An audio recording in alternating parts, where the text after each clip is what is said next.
Yesterday I promised that today we would get to know David and Solomon in a little more detail. In today's video, I want to deal with the Jewish kings.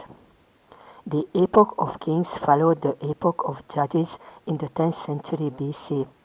The first two kings, Saul and David, are anointed by the last judge Samuel, who is also a great prophet.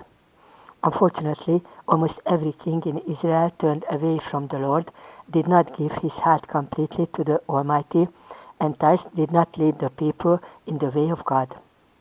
That is why prophets appear. The most loyal king who leads the people in a true theocracy is David. However, David is not only a king, but also a prophet, despite the fact that he has prophets, Nathan and God. As well as a psalmist, the book of Psalms attributes countless songs to him. The Lord calls David from the side of the flock. He is a shepherd. He lives in Bethlehem. He is the eighth and youngest child of Isai. He can play the harp beautifully and often calms Saul's frayed nerve with his music. He heals. The scriptures deal with David a lot. His stories are included in the first and second books of Samuel, in the books of the Chronicles, and the book of Psalms contains many of his poems and songs. Several of the stories are well known to everyone. For example, the anecdote of David and Goliath when he kills the mighty, well-armed Philistine with a single sling with the help of God. Or the case of David and Bathsheba when he sees a beautiful woman bathing in the stream at night and does everything to get her for himself.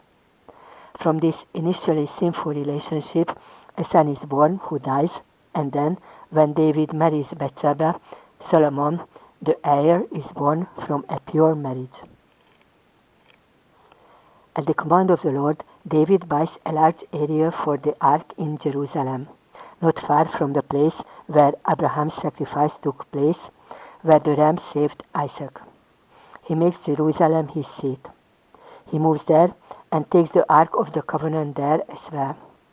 He makes all the preparations to build the temple, but he must not build the temple because blood has stuck to his hands. There are several small signs of his great faith from the stories. For example, he goes up to the flat roof at night to pray. That's when he saw Bathsheba. Or when he takes the Ark of the Covenant to Jerusalem in a huge ceremony, he humbles by dancing, jumping, and spinning barefoot in front of the Ark. His first wife, Michal, who watches him from the window, scolds him for this. Michal gets the punishment. She won't have children.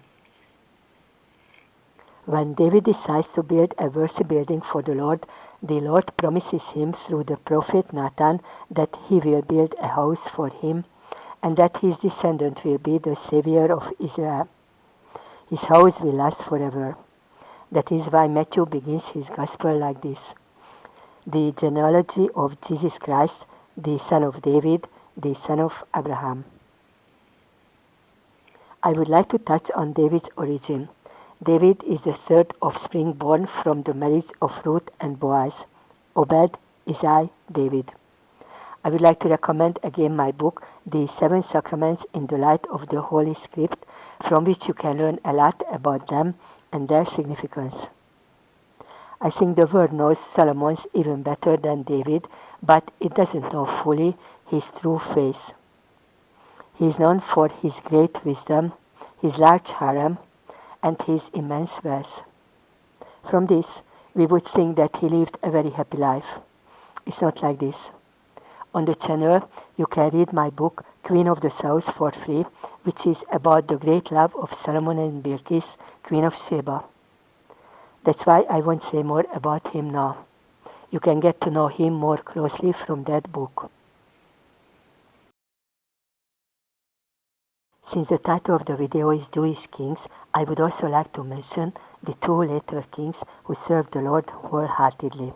Hezekiah, who lived at the turn of the 8th and the 7th century before Christ, and Josiah, who lived at the end of the 7th century. During the time of Josiah, A part of the Deuteronomy was found during the rebuilding of the temple, and the people began to be led back to the true religion, which did not last long because Josiah soon died and the Babylonian captivity soon began. I would like to close this video with the cover of my very beautiful book, Queen of the South.